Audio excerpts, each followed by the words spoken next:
موقع پر اس بات کو سمجھ لیں کہ ترجیح دنیا کو نہ دے، ترجیح آخرت کو، اللہ کی ذات کو۔ ہماری آخرت کس طرح ٹھیک ہو سکتی ہے، آخرت میں کامیاب کس طرح ہو سکتے ہیں، آخرت میں اللہ تعالیٰ کی رضا کیسے پا سکتے ہیں، اس کو ترجیح دینی چاہیے۔ نبی پاک صلی اللہ تعالیٰ علیہ وسلم کے بہت سارے صحابہ بڑی شانوں والے، ایک صحابی کا ہم آج ذکر کرنے جا رہے ہیں جن کا نام ہے حضرت ابو ذر غفاری رضی اللہ تعالیٰ۔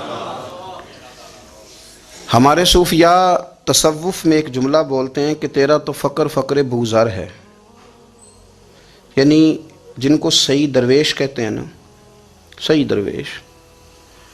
مولا علی شیر خدا رضی اللہ تعالیٰ عنہ فرمایا کرتے دو ہی تو بندے ہیں جو رب کے رستے میں کسی شے کی پرواہ نہیں کرتے۔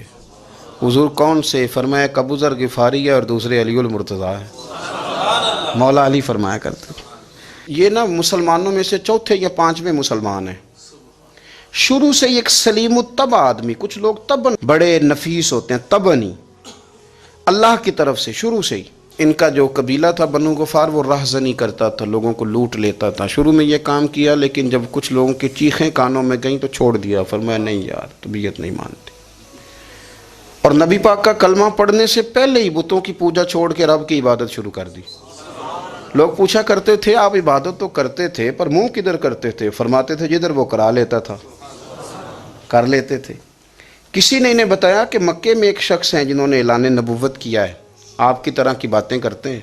انہوں نے اپنے بھائی کو بھیجا، ان کا نام انیس تھا، پتہ کر کے واپس آئے، بھائی کہنے لگے ابو ذر، ان کا نام جندب ہے اصل میں، ذر ان کے بیٹے کا نام ہے اور کنیت سے زیادہ معروف ہیں، ابو ذر غفاری کہلاتے ہیں۔ فرماتے ہیں کہ بھائی نے آ کے بتایا کہ وہ نیکی کا حکم دیتے ہیں، برے کاموں سے منع کرتے ہیں، صلہ رحمی کا پیغام دیتے ہیں، لیکن لوگ سارے مخالف ہیں۔ یہ چیز بھی بڑی کاؤنٹ ہوتی ہے، اسے نہ کاؤنٹ کیا کریں۔ لوگوں کی ترجیحات بدلتی ہیں، صبح کچھ دوپہر کچھ شام کچھ، اسے نہ کاؤنٹ کریں۔ انہوں نے اس بات کو کاؤنٹ کر کے بتایا کہ لوگ ان کے جو ہیں نا وہ مخالف ہیں سارے۔ تو حضرت ابو ذر غفاری کہنے لگے مجھے تسلی نہیں ہوئی، میں خود جا کے پتہ کروں گا۔ کہتے ہیں مکہ شریف آیا تو کسی ایسے آدمی سے پوچھ بیٹھا، میں تو کچھ اور سمجھا تھا، وہ کچھ اور نکلا۔ مکے والوں نے بڑا مارا، مکے پہنچ کے پہلی جو چیز ملی وہ مار کھانے کی تھی۔ اب میں ڈرتے کسی سے پوچھتا ہی نہ، بھوک بھی بڑی تھی، رہنے کو جگہ نہیں تھی، حرم شریف میں لیٹا رہتا تھا۔ میرے نصیب دیکھو، مجھے ایک شخص نے نہ آ کے ہلایا، کہنے لگے اگر مناسب سمجھیں تو میں آپ کو دیکھ رہا ہوں کافی دیر سے، آپ کوئی پردیسی ہیں، آپ کا اپنا مہمان نہ بنا لوں؟ تو میں نے کہا آپ کا کیا نام ہے؟ کہنے لگے میرا نام ہے علی ابن ابی طالب۔ کہتے ہیں مولا کائنات گھر لے گئے، کھانا بھی کھلایا، جگہ بھی دی، سونے کو خدمت بھی کی، لیکن چونکہ میں تو پہلے ایک سے پوچھ کے مار کھا بیٹھا تھا، میں نے پوچھا نہیں میں کدھر آیا ہوں۔ رات رہے، اگلی رات بھی رہے، لیکن میں نے بتایا نہیں میں کس کام آیا ہوں۔ حضرت ابو ذر غفاری رضی اللہ تعالیٰ عنہ کہتے ہیں خود ہی مولا علی نے پوچھا بتا سکتے ہو کیسے آئے ہو؟ میں نے کہا رات رکھ لو گے؟ فرمایا بڑا کشادہ سینہ دیا رب نے مجھے، تو بات تو کر۔ کہنے لگے یار میں تو محمد مصطفیٰ کی زیارت کرنے آیا صلی اللہ تعالی علیہ وسلم۔ یہ بے نیاز لوگوں میں سے ہیں حضرت سیدنا ابو ذر غفاری۔ میں حضور کی زیارت کے لیے، حضرت علی کہنے لگے سویرے لے چلوں گا۔ انسان بزدل نہیں ہوتا، ہر انسان بزدل نہیں ہوتا، اور بلا وجہ ٹکراؤ کی پالیسی بنا لینا یہ بھی سیانے لوگوں کا کام نہیں۔ حکمت کے تقاضوں کے مطابق چلنا یہ بھی دلیر لوگوں کا ہی کام ہوتا ہے۔ حضرت مولا علی کہنے لگے صبح لے کے چلوں گا پر حالات ٹھیک نہیں، شرارتی لوگ ہر جگہ ہوتے ہیں، اگر کوئی شرارتیوں کا ٹولہ ملا نا جو کھڑا ہوگا جاسوسی کرنے کے لیے کہ حضور کی طرف کون کون جا رہا ہے، تو میں نیچے جھکوں گا جوتے کا تسمہ ٹھیک کرنے کے لیے، لیکن آپ نے نہیں کھڑے ہونا، آپ نے چلتے رہنا ہے تاکہ کسی کو شک نہ ہو۔ کہتے ہیں اس ترتیب سے حضرت علی مجھے لے کے گئے، میں حضور کی بارگاہ میں پہنچا۔ مولا علی کہتے ہیں بڑے بڑے لوگ سوال کرتے تھے پر یہ شروع سے سلیم الطبع تھے، مجھے کہہ لینے دینا، جنہوں نے ماننا ہوتا ہے وہ لمبے سوال کرتے ہی نہیں، مان جو لیا تو لمبے سوالوں کی ضرورت ہی کوئی نہیں۔ کہتے ہیں لوگ بڑے بڑے سوال کرتے تھے پر ابو ذر نے 2-3 باتیں پوچھیں اور آگے جا کے کہنے لگے حضور ہاتھ بڑھائیں مجھے کلمہ پڑھائیں۔ نبی پاک صلی اللہ علیہ وسلم نے کلمہ پڑھایا، فرمایا باہر جا کے نا ابھی ذکر کرنا کہ تم مسلمان ہو گیا، یہ ماریں گے۔ عرض کی حضور انہیں مارنے دے، میں آیا بھی مار کھا نہیں ہوں۔ انہیں مارنے دے نا. پڑا فلک کو کبھی دل جلوں سے کام نہیں. داغ دہلوی نے کہا تھا پڑا فلک کو کبھی دل جلوں سے کام نہیں، اور جلا کے راکھ نہ کر دوں تو داغ نام نہیں. ماری تو کھانے آئے ہیں، مارنے دیں، کرنے دیں زور جتنا لگانا ہے لگانے دیں. باہر جا کے اعلان کیا، مکے والوں نے مارا، اتنا مارا کہ بے ہوش ہو گئے. پھر کسی نے بتایا کہ تم نے گزرنا بھی ہے ان کے علاقے سے، بنو غفار سے، پھر ان کا پتہ بھی ہے یہ لوگ بڑے سخت ہیں. پھر چھوڑا. تبن بڑے جلالی تھے، زاہد مزاج تھے. فرماتے تھے کہ جو تمہاری ضرورت سے زیادہ ہے وہ سارا صدقہ کرو. کنز کے معاملے میں ان کا رویہ یہ تھا. صرف حضرت صدیق اکبر کو کچھ نہیں کہا انہوں نے، باقی حضرت عمر جیسے آدمی کو بھی کھڑا کر کے کہہ لیتے تھے یہ مال کیوں رکھا ہوا ہے خزانے میں، بانٹتے کیوں نہیں سارا. اور جناب عثمان غنی رضی اللہ تعالیٰ عنہ کے ساتھ تو باقاعدہ کئی دفعہ اس موضوع پر گفتگو کی. وہ کہتے تھے کہ جب اللہ کہتا ہے قرآن میں کہ مال دولت جمع نہیں کرنی، تو وہ جو لوگ تھے وہ بھی بڑی شانوں والے تھے. وہ کہتے تھے کہ اللہ نے جب زکوٰۃ فرض کی تو مال جمع ہوتا ہے تو زکوٰۃ فرض ہوتی ہے نا. جب فطرانے کا کہا تو مال ہوتا ہے تو فطرانہ آتا ہے نا. تو آپ جو کہہ رہے ہیں وہ ٹھیک ہے، پر آپ اعلیٰ بات کر رہے ہیں تقوی کی، سارا بانٹو. تو حضرت ابو ذر غفاری کہتے تھے چلو ٹھیک ہے تمہاری بھی بات مان لیتا ہوں، پر یہ بتاؤ مدینے والے کا اپنا طریقہ کیا ہے؟ کہ بھئی حضور کا طریقہ تو وہی ہے جو آپ بتا رہے ہیں. تو فرمانے لگے پھر اس رستے نہ چلیں جو رستہ مدینے والے رسول کا ہے. اور حضور سے، نبی پاک سے عشق کرتے بڑا کھل کے. یہ صحابہ صفہ میں سے تھے. کلمے پڑھنے کے بعد چونکہ طبیعت جلالی تھی تو حضور نے بھیج دیا، فرمایا واپس جاؤ اپنے قبیلے میں تبلیغ کرو. واپس گئے، بھائی کو مسلمان کیا، والدہ کو مسلمان کیا، قبیلہ سارا مسلمان کیا، وہیں رہے. ہجرت مدینہ کے بعد آئے تبوک کے موقع کے قریب، اور حضور نے صحابہ صفہ میں رکھ لیا. نوکری کرتے مدینے والے رسول کی، دلیر آدمی تھے، بڑا قبیلہ تھا، پر ڈیوٹی کرتے، ڈیوٹی خدمت کرتے. ایک بیٹا تھا زار اس کا نام تھا، اس کی ڈیوٹی لگائی تم نے میرے نبی پاک کے اونٹ چرانے. ڈاکو آئے تو صاحبزادہ اونٹوں کی، اونٹنیوں کی حفاظت کرتے شہید ہو گیا. اور یہ انوکھا بندہ ہے جس نے شرط لگائی تھی کہ میں نے کالی سیاہ رنگ کی عورت سے شادی کرنی. انوکھا بندہ ہے. ایک بیٹی تھی ایک بیٹا، بیٹا شہید ہو گیا. بیوی سے کہا تم نے نبی پاک کے گھر میں خدمت کرنی ہے، حضور کے گھر والوں، اور میں نبی پاک کی نوکری کروں گا. حضور کی خدمت کرتے، ہر وقت خدمت میں رہتے. اور حضور جب آتے نا، صحابہ صفہ میں یہ شامل تھے جو لوگ دین سیکھتے، حضور جب آتے تو سب سے پہلے آ کے حضرت ابو ذر غفاری کا پوچھتے، بلائیں. اور جب بات کرتے حضور تو بار بار ان کو مخاطب کر کے بات کرتے. حضرت ابو ذر غفاری رضی اللہ تعالیٰ عنہ کا نبی پاک سے اتنا پیار کہ ہماری بھی مشکل حل کر دی. ابو داؤد شریف میں موجود ہے، ایک دن کہنے لگے یا رسول اللہ صلی اللہ علیہ وسلم، اگر کوئی بندہ کسی سے پیار بڑا ہی کرے پر اس جیسے عمل نہ کر سکے، کوشش کرے کرنا. لوگ ہمیں کہتے ہیں نا جی پیار بڑا، عمل بھی تو کرو نا. بھی کرنا چاہیے، پر انسان ہے نا، غلطی بھی تو ہو ہی جاتی ہے. اب ہم عمل نہیں کر سکتے تو تم ہمیں پیار بھی نہیں کرنے دو گے؟ مہربانی کرو، پیار تو کرنے دو نا. حضرت ابو ذر غفاری نے کہا، ابو داؤد شریف میں موجود ہے، یا رسول اللہ صلی اللہ تعالیٰ علیہ وآلہ وسلم، حضور پیار بڑا کرے پر ان جیسے عمل نہ کرے تو حکم کیا ہے؟ تو حضور نے فرمایا پیار سچا کرے، اللہ قیامت کے دن جس سے محبت کرے گا نا، اس کے ساتھ ہی دونوں کو اکٹھا فرما دے گا. تو حضرت ابو ذر نے فوراً کہا، حضور پھر مجھے آپ سے بھی بڑا پیار ہے، رب سے بھی بڑا پیار ہے. فرمایا فکر نہ کرنا، جنت میں اکٹھے ہی جائیں گے. اتنی محبت رسول پاک کی ذات کے ساتھ. حضور کی نوکری کرنا. ایک دن خدمت کرتے کرتے سو گئے. حضور مسجد میں آئے پتہ کرنے کہ ابو ذر آرام کر رہا ہے. یہ بھی مزہ ہوتا ہے، خیال رکھنا اپنے درویشوں کا، کیا کھایا کیا پیا، کہاں سوئے. حضور رات کو آئے، یہ سوئے ہوئے تھے. فرماتے ہیں حضور نے میرا انگوٹھا ہلایا، میں اٹھ کے بیٹھ گیا. حضور بھی میرے پاس بیٹھ گئے. اور میں ابو ذر بڑا پیار کرتے ہو، سونے آپ کو پتہ ہی ہے. کہا یار تو بڑی نوکری کرتا ہے، ایک دن وہ بھی آئے گا جس دن تجھے میری مسجد اور میرے شہر سے جانا پڑے گا، پھر کیا کرو گے؟ تو عرض کی حضور کسی کی طاقت ہے مجھے آپ کے شہر سے نکالے؟ میں تلوار نکال لوں گا. تو نبی پاک نے فرمایا تلوار نہ نکالنا، جہاں تمہیں بھیجا جائے چپ کر کے چلے جانا. حضور کب تک؟ فرمایا جب تک اللہ تیری اور میری ملاقات نہیں کرا دیتا، یعنی وصال تک. یہ واحد شخص ہیں کہ حضور کے وصال ظاہری کا وقت آ گیا تو فرمایا کوئی میرے ابو ذر کو بلاؤ. جب یہ آئے تو حضور لیٹے ہوئے تھے، یہ جھکے نبی پاک کی طرف، حضور میں حاضر ہوں، تو حضور نے پکڑ کے سینے کے ساتھ لگا لیا۔ میرے رسول پاک صلی اللہ علیہ وسلم کی خدمت میں ایک دفعہ عرض کرنے لگے، حضور مجھے صوبے کا گورنر بنا دیں۔ تو نبی پاک نے فرمایا، ابو ذر میں عہدے پسند نہیں کرتا، تو تمہیں بھی میں کہتا ہوں عہدہ نہ لینا، تمہیں بھی کہتا ہوں عہدہ نہ لینا۔ فرمایا، ابو ذر میں جو چیز اپنے لیے پسند کروں گا تمہیں بھی اسی کا مشورہ دوں گا، تم بندے اچھے ہو پر یہ کام تمہارے بس کا نہیں ہے۔ بڑے زاہد آدمی میرے رسول کریم صلی اللہ تعالیٰ علیہ وآلہ وسلم نے ان کے بارے میں فرمایا جس طرح نبیوں میں حضرت عیسیٰ علیہ السلام ہوئے، حضرت عیسیٰ دیکھیں نا، انبیاء میں اللہ تعالیٰ نے ہر قسم کی عظمت نبیوں کو دی۔ جناب سلیمان علیہ السلام کا تو تخت بھی ہوا میں اڑتا تھا، جن تک تابع دار تھے، اور نبیوں میں حضرت عیسیٰ بھی ہیں جن کے پاس گھر بھی کوئی نہیں، شادی بھی کوئی نہیں کی، اینٹ سرانے رکھ کے تکیہ بناتے، ایک ان کے پاس کنگھی تھی اور ایک پیالہ تھا۔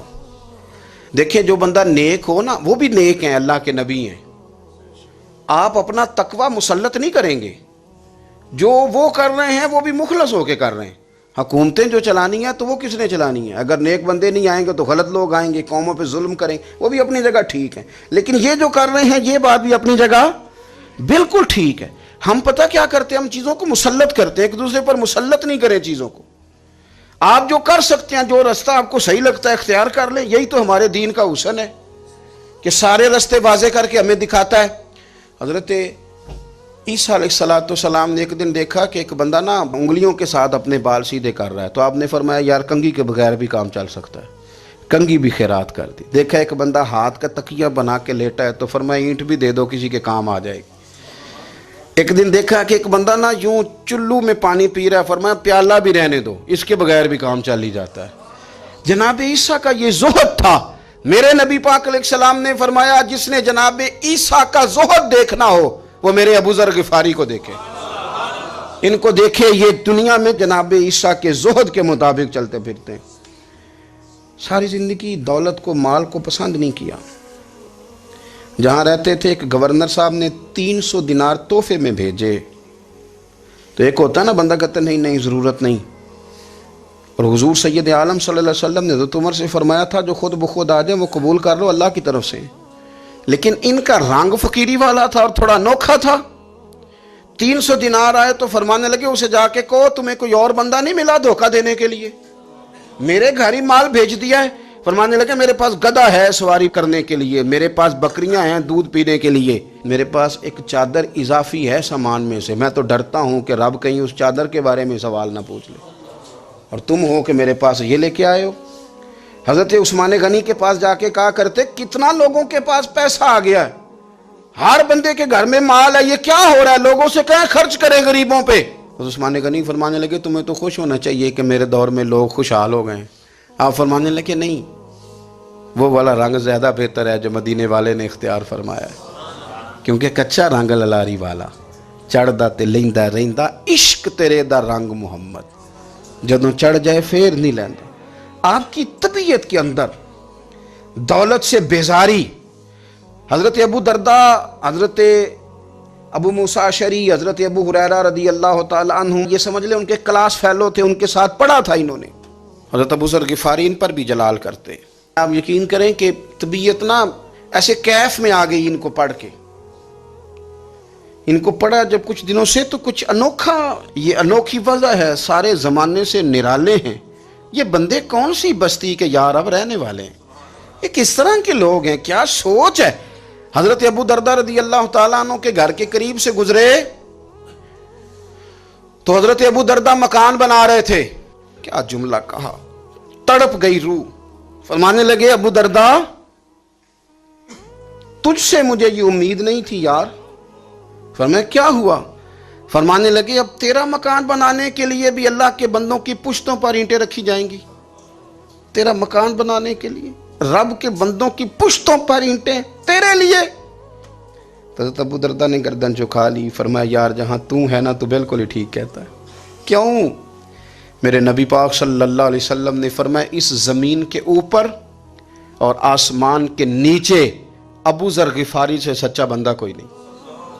ان سے زیادہ سچا کوئی نہیں. فرمایا تو ٹھیک کہتا ہے یار، صحیح کہتا.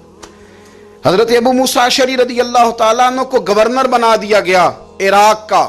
اب حضرت ابو موسیٰ اشعری صحابہ میں ایک بڑے جلیل القدر صحابی ہیں، اور ان کی عظمتیں، رفتیں، بلندیاں کیا کہنا، بڑی گہری دوستی تھی. لیکن جب وہ گورنر بن گئے نا تو آپ نے فرمایا بس بھئی اب تو نے عہدہ لے لیا ہے، یہ بندے کو ٹھیک نہیں رہنے دیتی چیزیں، اب تو عہدے میں چلا گیا. بڑی مدت کے بعد ملاقات ہوئی حضرت ابو موسیٰ اشعری کے ساتھ. وہ دوڑ کے آئے حضرت ابو ذر غفاری کے گلے ملنے، میرا بھائی میرا بھائی. فرمایا پیچھے ہٹ جا، میں نہیں تیرا بھائی، تو گورنر ہے، میں غریب آدمی ہوں، اپنا کام کر. پھر دوڑ کے آئے، فرمایا ابو ذر تو میرا بھائی ہے یار، اکٹھے پڑھتے تھے حضور. فرمایا نہیں، جا تو نہیں میرا. پھر آئے. جانتے تھے نا یہ سچا بندہ ہے، یہ سچا بندہ ہے، یہ تقریروں والا نہیں، صرف وعظوں والا نہیں، اس کے اندر بھی بڑی سچائیاں ہیں. قریب آئے، آ کے کہا یار تو میرا بھائی ہے، میرے سینے لاگ. فرمانے لگے تو تیسری بار آیا ہے، مومن ہے، میں منہ نہیں موڑ سکتا، پر پہلے مجھے بتا گورنر بننے کے بعد تو نے مکان کتنے بنائے، باغ کتنے لگائے، چکیاں کتنی لگائیں، کتنے تو نے چیزیں بنائی ہیں، پہلے بتا. تو حضرت ابو موسیٰ اشعری نے ان کا ہاتھ پکڑا، رونے لگے، کہنے لگے جس محبوب سے تو نے تربیت لی ہے میں بھی انہی کا نوکر ہوں. جن کپڑوں میں میں عراق گیا تھا میرے ہاتھ بھی وہی ہیں یار. کیا بات کرتا ہے تو، میرے وہی ہیں. مجھے بتا اگر یہ عہدے خدمت کے ہم نہیں لیں گے تو پھر کیا ظالموں کو دیں گے، غیروں کو دیں گے؟ نہ کر، کچھ نہیں بنایا. حضرت سیدنا ابو موسیٰ اشعری رضی اللہ تعالیٰ عنہ روئے، اور جب کہا نا کوئی شے نہیں میرے پاس، تو فرمایا اچھا چل آ جا، پھر سینے لگ جا، تو واقعی میرا بھائی ہے. پھر حضرت ابو ذر غفاری نے محبت فرمائی. وہ درویشی، وہ فقیری، وہ سادگی، وہ نورانیت، وہ دل کے ساتھ اندر. ہمارے تو بہت سارے لوگ ہیں جو کہتے ہو کہاں لے جانا ہے مال، کیا ضرورت ہے مال کی، ہر وقت مال کی مخالفت کرتے ہیں، لیکن دل ان کا کہتا ہے کہ آئے صحیح، کسی طریقے سے پہنچے صحیح. حضور نے فرمایا بعض لوگوں کی زبانیں شہد سے زیادہ میٹھی، دل بھیڑیے سے زیادہ خطرناک. اوپر سے کہہ کچھ رہے ہیں، اندر حالات کچھ اور ہیں. لیکن حضرت ابو ذر غفاری رضی اللہ تعالیٰ عنہ دوری دولت سے، آپ فرماتے کیوں ہیں لوگوں کے پاس مال، کس لیے اتنا مال جمع کیا ہے؟ کیا ساری غریبی ختم ہو گئی ہے، غربت مٹ گئی ہے ساری، کیوں لوگ مال بناتے ہیں؟ ایک اور آپ کی کلاس فیلو تھے جو بصرے کے گورنر بنے، عبداللہ بن عامر رضی اللہ تعالیٰ. ایک صاحب سے ملاقات ہوئی، جناب نافع تائی ان کا نام تھا. تو ابو ذر غفاری سے وہ بڑے شوق سے ملنے آئے، حضور کے صحابی سمجھ کر کے. فرمایا کہاں کے رہنے والے ہو؟ کہا میں تو بصرے کا رہنے والا ہوں. فرمایا وہاں میرے ایک کلاس فیلو ہیں عبداللہ بن عامر. کہا وہ تو آج کل گورنر ہیں. فرمایا میرا ایک پیغام دے دو گے اس کو جا کے؟ کہا حضور دے دوں گا. فرمایا اس سے جا کے کہنا تو گورنر بن کے بھی زندہ ہی ہے، اور میں پانی کا پیالہ پیتا ہوں، کھجور کھاتا ہوں اور رب کی عبادت کرتا ہوں، میں بھی تو زندہ ہی ہوں نا، تو بھی زندہ ہی ہے، اس سے آگے کچھ نہیں ہے. اور میں کھجور کھاتا ہوں، پانی کا پیالہ پیتا ہوں، میں بھی تو زندہ ہوں نا. اللہ اکبر. نافع تائی کہتے ہیں اس پیغام کی سمجھ نہیں آئی، لیکن میں لے کے گیا. عبداللہ بن عامر سے میری ملاقات ہوئی تو میں نے کہا جی ایک پیغام دینا ہے، تو انہوں نے کوئی توجہ نہیں کی. جب میں نے بتایا نا کہ حضرت ابو ذر غفاری کا پیغام ہے تو ان دونوں آنکھیں کھول دیں، کہنے لگے جلدی بتاؤ انہوں نے کیا کہا ہے. فقر اور درویشی کے رستے پہ چلنے والوں کے امام سیدنا ابو ذر غفاری نے کیا کہا ہے؟ تو کہتے ہیں مجھے پاس بٹھا لیا، شفقت فرمائی، کہنے لگے اب بتاؤ انہوں نے کیا کہا ہے. تو عرض کرنے لگے انہوں نے کہا ہے کہ تو گورنر ہے، تو بھی زندہ ہے، اور میں کھجور کھاتا ہوں، پانی پیتا ہوں، رب کو یاد کرتا ہوں، میں بھی تو زندہ ہی ہوں نا. کہنے لگے ایک دفعہ پھر کہا انہوں نے کہا تھا کہ میں کھجور کھاتا ہوں، پانی پیتا ہوں، عبادت کرتا ہوں، میں بھی تو زندہ. کہا ایک دفعہ پھر کہتے ہیں تیسری دفعہ کہا تو وہ اتنا روئے کہ انہوں نے چادر میں منہ چھپا لیا. کہنے لگے یار وہ ٹھیک ہی کہتا ہے، وہ صحیح کہتا ہے. اتنا مال، اتنے عہدے، اتنی چیزیں، اتنا کچھ جمع کر کے رکھا ہے، ان کا حساب دینا، ان چیزوں کہ اللہ کے حضور کیا عذر پیش کریں گے، کس طرح رب کی بارگاہ میں بتائیں گے کیا وجہ تھی، کن چکروں میں ہم نے زندگی گزار دی۔ سیدنا ابو ذر غفاری رضی اللہ تعالیٰ عنہ نے اپنی حیات مبارکہ ساری کی ساری فرماتے تھے کہ ہم نہیں عمل کریں گے تو کون کرے گا۔ وہ خاص سادگی، وہ خاص، اور پتہ میرے نبی پاک نے کیا فرمایا؟ فرمایا مجھے میرے رب نے حکم دیا ہے کہ میں 4 لوگوں سے پیار کروں۔ اللہ اکبر، کاش کبھی آپ اس حدیث کے جملوں کو سمجھیں۔ اور یار اللہ نے حکم دیا ہے محبوب پیار کرے، حضور کس سے؟ تو پہلے 3 مرتبہ نبی پاک نے ایک ہی شخص کا نام لیا، فرمایا علی سے، علی سے، علی سے، پھر فرمایا ابو ذر غفاری سے، پھر فرمایا جناب مقداد سے، پھر فرمایا سلمان فارسی سے۔ رب نے مجھے کہا ان سے پیار کرو۔ حضرت ابو ذر غفاری تبوک کے موقع پر نا اونٹ پہ بیٹھے تھے، پیچھے رہ گئے، اونٹ پر بیٹھے تھے تو پیچھے رہ گئے، اونٹ سست تھا، تھک گیا، چل نہیں رہا تھا۔ حضرت ابو ذر غفاری رضی اللہ تعالیٰ عنہ پہلے تو اسے لے گئے ایک گاؤں میں کہ اونٹ بیمار ہو گیا، اس کا علاج کرایا، لیکن جب وہ ٹھیک نہ ہو سکا نا تو اونٹ وہیں چھوڑ دیا۔ حضور صلی اللہ علیہ وسلم کے پیچھے ضرور پہنچنا ہے میدان تبوک میں، تو جو سامان تھا وہ سارا پشت پہ رکھا اور اکیلے ہی چل دیے، تنے تنہا اور پیدل۔ سامنے سے گرد اڑتی ہوئی نظر آئی تو لوگوں نے کہا حضور پتہ نہیں کون آیا ہے۔ فرمایا تمہیں نہیں پتہ، مجھے تو پتہ ہے نا، ابو ذر غفاری آیا ہے، ابو ذر غفاری آئے۔ پھر حضور نے فرمایا یمشی واحدہ و یموت واحدہ و یبعث واحدہ، فرمایا یہ تنہا چلتے ہیں، یہ تنہا ہی دنیا سے جائیں گے، تنہا ہی اٹھائے جائیں گے، تنہا تنہا چلتے ہیں، تنہا ہی دنیا سے جائیں گے، انتقال تنہا ہی اٹھائے جائیں گے۔ جو بہت زیادہ سختی کرنے لگے صحابہ پہ، بہت زیادہ، تو حضرت عثمان غنی رضی اللہ تعالیٰ عنہ نے فرمایا کہ آپ اپنے مزاج کے لحاظ سے تو درست ہیں، پر جو چیز آپ طاری کرنا چاہتے ہیں جب شریعت گنجائش دیتی ہے تو آپ کیوں اتنی سختی فرماتے ہیں؟ تو فرمانے لگے ٹھیک ہے پھر مجھے ربضہ جانے کی اجازت دے دو۔ ربضہ ایک بستی تھی، جنگل تھا، وہاں کوئی آتا جاتا نہیں تھا، اسی کسے دے کچھ نہیں جلا گئے تو نہ کچھ ہڈا دردی۔ حضور نے کہا تھا نا یمشی واحدہ، تو اکیلا چلے گا، ربضہ چلے گیا۔ حضرت سیدنا عثمان غنی نے کہا یہ کچھ بکریاں لے جاؤ، دودھ پی لیا کرنا۔ فرمایا عثمان مجھے مال کی تو ضرورت پہلے دن سے ہی کوئی نہیں، مجھے تو رب رسول کی ضرورت ہے، ان کی کرم نوازیاں میرے ساتھ رہتی ہیں۔ تشریف لے گئے، وہاں تنہا کھجور کے خشک ٹکڑے کھاتے، عبادت کرتے، اللہ کو یاد کرتے۔ بڑے بڑے لوگوں نے آ کے کہا کہ ابو ذر آپ کی بڑی شان ہے، ہمارے ساتھ چلیں۔ فرمایا چھوڑو، کہاں منشور ہم اور کہاں ہنگامے محبت کے، ایک حجرے میں رہتے ہیں، خدا کو یاد کرتے ہیں، ضرورت کوئی نہیں، جہاں ہوں نا وہاں میں ٹھیک ہوں، حاجت نہیں۔ وصال کا وقت آ گیا، دنیا سے جانے کا ٹائم آ گیا، اکیلے ہیں، بیوی ہے اور بیٹی ہے، جنگل کا علاقہ ہے، حج ہو گیا، رستے بند ہو گئے، بیمار ہو گئے۔ اپنی اہلیہ کو بلا کے کہنے لگے اب میں بچوں گا نہیں، اب جانے کا وقت آ گیا ہے۔ میں نے فقیری جو حضور کی دیکھی تھی اس میں نے وقت گزارا ہے، اور دیکھ میں جا بھی فقیری میرا ہوں، لے سجدہ سا توڑ دی پائی، جان بھی دیتی تیرا تیرے، اب جانے کا وقت ہے۔ تو اس طرح کرنا، اگر تیرے پاس کوئی کپڑا ہوا تو مجھے کفن دے دینا، نہ ہوا تو اللہ کے سپرد کر دینا۔ کہا ہم 2 عورتیں ہیں، جنازہ، غسل، کفن۔ فرمایا رب جماعت بھیجے گا میرے لیے، لوگ آئیں گے، میرے نبی پاک نے مجھ سے وعدہ کیا تھا، آئیں گے نا لوگ۔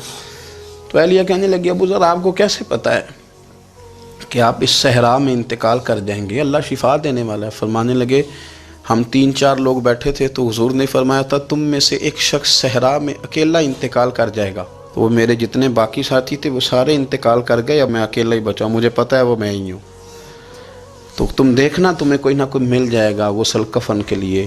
آپ کی اہلیہ کہتی ہیں کہ میں اٹھی، کبھی دوڑ کے میں باہر جاتی، سڑک پہ جا کے دیکھتی کوئی گزر رہا ہے، پھر میں آ کے کہتی حج ختم ہو گیا ہے، رستے بند ہو گئے ہیں، کون آئے گا جنگل میں، پھر میں آ کے ان کی تیمارداری کرتی، پھر اٹھ کے جاتی، پھر میں آ کے تیمارداری کرتی. اچانک میری نظر پڑی تو ایک چھوٹا سا قافلہ آ رہا تھا.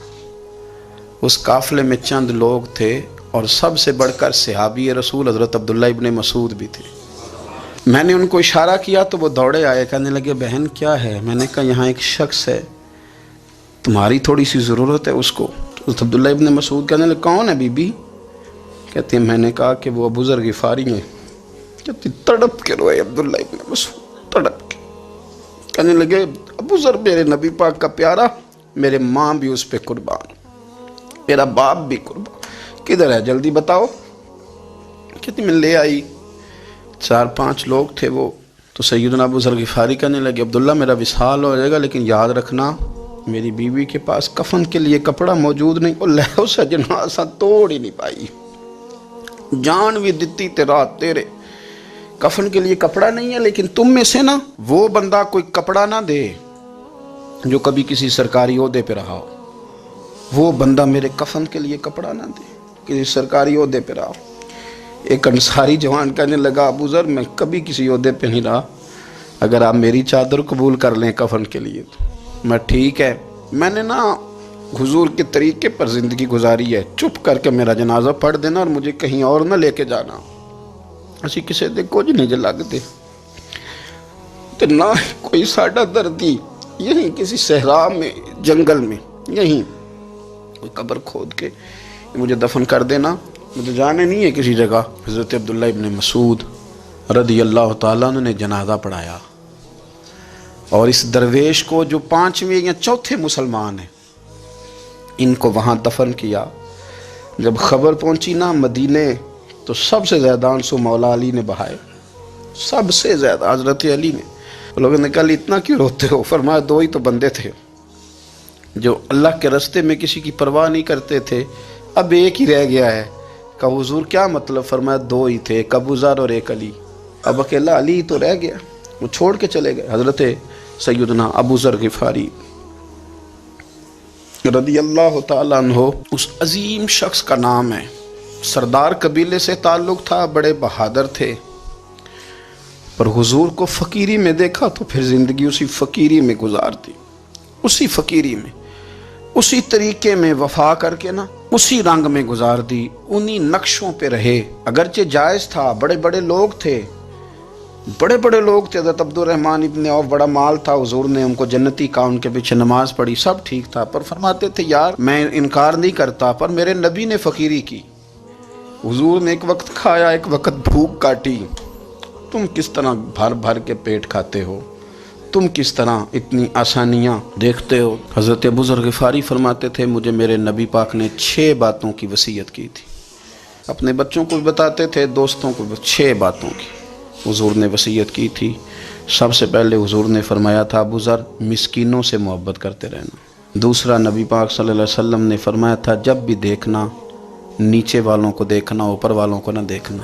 مالداروں جاگیرداروں پہ توجہ نہ کرنا, ذہن خراب ہوگا. نیچے دیکھنا, غریبوں کی طرف توجہ رکھنا. تیسرے نمبر پر نبی پاک صلی اللہ علیہ وسلم نے فرمایا تھا ہر حال میں حق بات کہنا اگرچہ وہ کڑوی ہو. چوتھے نمبر پہ میرے محبوب نے فرمایا تھا اللہ کے معاملے میں کسی کی پرواہ نہ کرنا, کوئی کیا کہتا ہے کہتا رہے, تم رب کے راستے پہ چلتے رہنا, ملامت کی پرواہ نہ کرنا. اور 5ویں نمبر پر میرے نبی پاک نے مجھ سے کہا تھا اگر رشتہ دار تجھ سے تعلق توڑیں بھی نہ تو تو داؤ لگانا ہے. تو اس نے توبہ کیا رات کے یہاں بس یہ ایکٹنگ کر کے لوٹ آیا ہے, یعنی بڑی سجا بنا کر کے سوار کر کے رات توبہ کی. کیا مطلب ہے توبہ کا کہ توبہ آپ نے کی؟ حضرت حسن بصری سے کسی نے کہا توبہ کیا ہے؟ فرمانے لگے توبہ یہ ہے کہ جس گلی سے رب نے تجھے منع کیا ہے دوبارہ پھر تو اس گلی میں نظر نہ آئے, تو نظر ہی نہ آئے. اور جس جگہ جانے کا رب نے تجھے حکم دیا ہے پھر تو دوبارہ وہاں سے غیر حاضر نہ ہو. اگر یہ پروگرام ہی نہیں, ارادہ ہی نہیں. بچے ایک دو مجھے کہنے لگے کل حضرت صاحب توبہ کے موضوع پر ہم نے گفتگو کرنی ہے تو کوئی باپ بتائے کہاں پہ ہے. کچھ بچے شاگرد ہیں, کچھ مسجدوں میں جمعہ پڑھاتے ہیں. ایک نے مجھ سے کہا تو میں نے کہا بیٹے پہلے مسجد میں جاؤ, 2 نفل پڑھو, توبہ کرو, توبہ کا ارادہ بناؤ. یہ رسم نہیں ہے. وہ نعت خواں بھی تو توبہ کر لینا جو شب برات کے دن لوگوں کو توبہ کرانے آیا ہے اور 25,000 کا سودا کر کے آیا ہے. تو آج اس کام سے تو توبہ کرنا, یہ نوٹ پھکوانے سے تو توبہ کرنا. یہ رسم ہے.